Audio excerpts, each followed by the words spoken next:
किसी के जीवन का एक ढर्रा है देर तक सोना, और दूसरा ढर्रा है सुबह प्रार्थना न करना या योग व्यायाम वगैरह न करना। ये दोनों ढर्रे साथ साथ चल रहे हैं ना। इन दोनों ढर्रों में आपस में कोई लड़ाई नहीं है। इसी तरीके से उस व्यक्ति के अगर दिन भर के भी बाकी ढर्रों को देखेंगी तो पाएंगी कि वो आपस में बहुत मैत्री भाव से रहते हैं। ये सबकी कहानी है।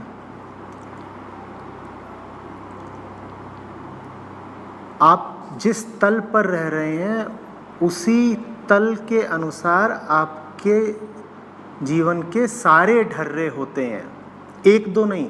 एक दो हो सकता है आपको परेशान कर रहे हो, बाकियों द्वारा दी जा रही परेशानी आपको पता न चल रही हो, पर हैं वो सब ढर्रे आपस में भाई बंधु ही।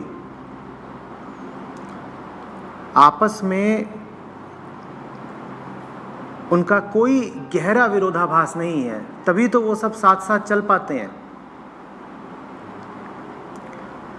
अब गड़बड़ क्या होती है चारुल? मान लो कि 20 ढर्रे हैं किसी के, 20 जिन पर उंगली रखी जा सकती है, होते तो 20,000 हैं, 20 जिनको गिना जा सकता है। ये 20 के 20 हमें बुरे नहीं लगते, हमें बुरे लगते हैं इसमें से एक या दो। उन एक दो को हम हटाना चाहते हैं। हम ये समझते ही नहीं कि उनके 18 दोस्त जीवन में बैठे हुए हैं। दो को हटाओगे और उन दो के 18 दोस्त जीवन में बैठे हैं जिनसे तुम्हें कोई आपत्ति ही नहीं, तो वो 18 क्या इन दो को हटने देंगे? तो इन दो को तुम हटाते भी हो तो बाकी 18 इन्हें वापस खींच ले आते हैं।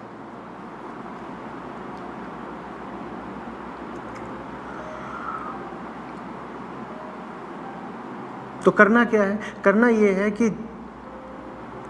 जिंदगी में कोई ऐसा मूल बदलाव लाना है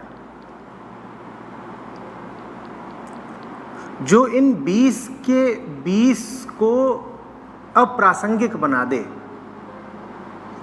मूल्यहीन बना दे, इररिलेवेंट कर दे।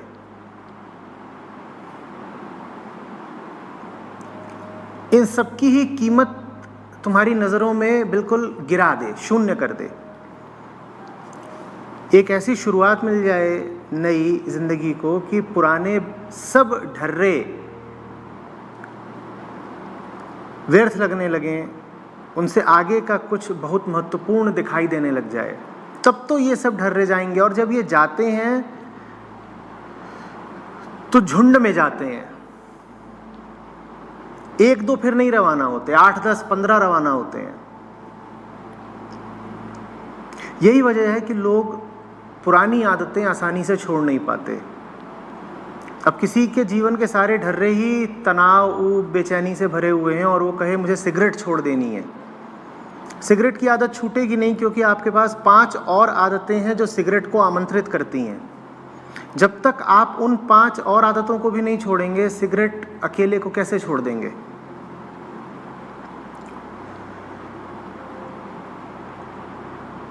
तो कुछ ऐसा करना पड़ेगा जो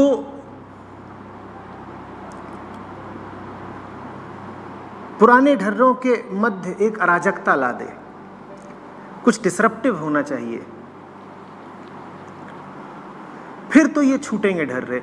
अन्यथा बहुत सारी विधियां हैं आदतें बदलने की,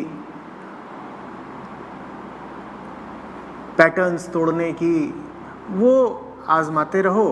उनसे थोड़ा बहुत लाभ होता है कुछ काल के लिए, और फिर वही ढाक के 3 पात।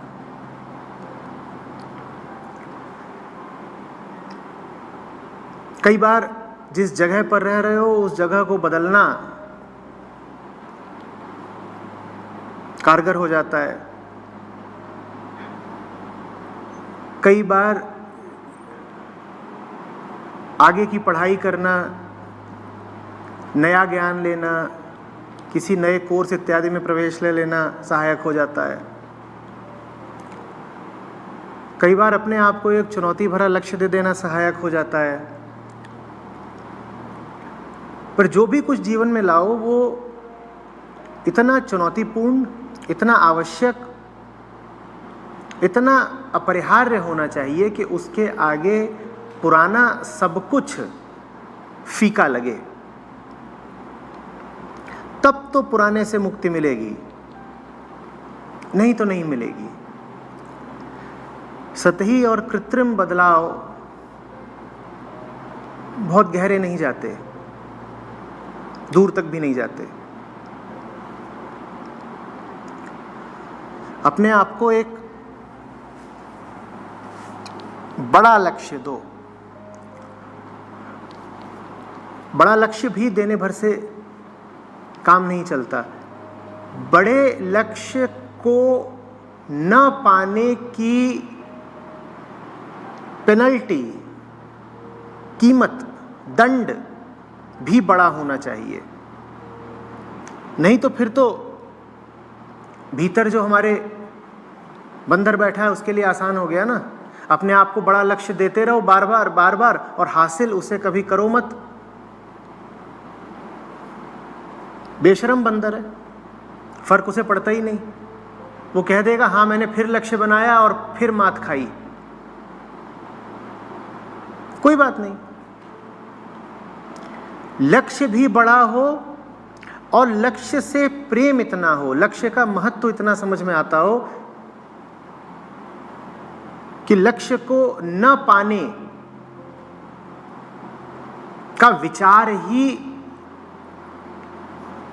बड़ा डरावना हो। साफ पता हो कि जीवन बड़ी पेनाल्टी लगाएगा अगर जो लक्ष्य बनाया है उसको पाया नहीं तो। हम लोग यही भूल कर जाते हैं। संकल्प तो बड़े बना लेते हैं, पर बड़ा संकल्प बनाने से काम नहीं चलता। अपने आप को सजा भी देनी पड़ती है अगर संकल्प पूरा ना हो तो। संकल्प पूरा नहीं कर पाए और अपने आप को सजा नहीं दी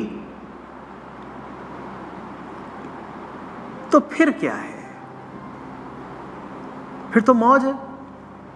ऊंचे ऊंचे संकल्प बनाने का श्रेय भी लेते रहो और आलसी रह गए, निखट्टू रह गए, ढीले रह गए, कोई दृढ़ता नहीं दिखाई, इसकी कोई सजा भी मत भुगतो। नहीं, सजा तुम्हें अपने लिए स्वयं निर्धारित करके रखनी पड़ेगी पहले से। आमतौर पर सबसे बड़ी सजा तो प्रेम ही होती है। कुछ अगर ऐसा लक्ष्य बनाया है जिसके प्रति बड़ा समर्पण है,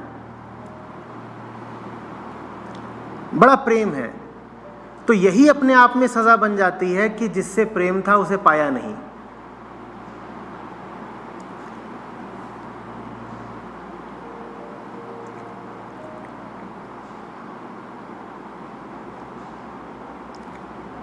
एक बार निगाहें कर ली आसमान की ओर,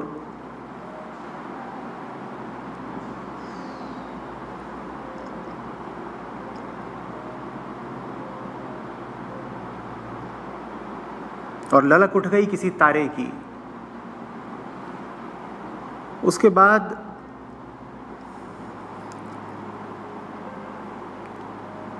जमीन में खिंची हुई लकीरें, जमीन में उठी हुई दीवारें, मिट्टी में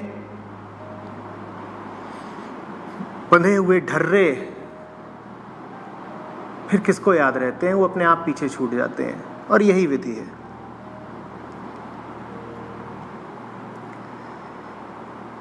लेकिन पहले किसी तारे की ललक उठनी चाहिए, ललक उठनी चाहिए, और ना मिले तारा तो दिल टूटना चाहिए। जिनके दिल नहीं टूटते उनके लिए जीवन में कोई प्रगति संभव नहीं है। जो अपनी असफलता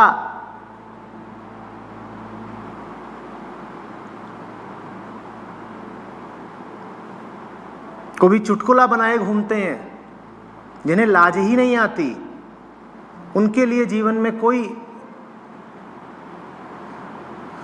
उन्नति उत्थान संभव नहीं है। इंसान ऐसा चाहिए जो लक्ष्य ऊंचा बनाइए और लक्ष्य फिर न मिले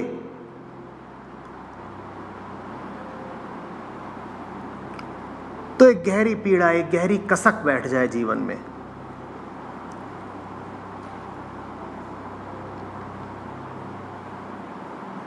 ताकि दोबारा जब वो लक्ष्य बनाए तो उसे हासिल न कर पाने की धृष्टता न कर पाए।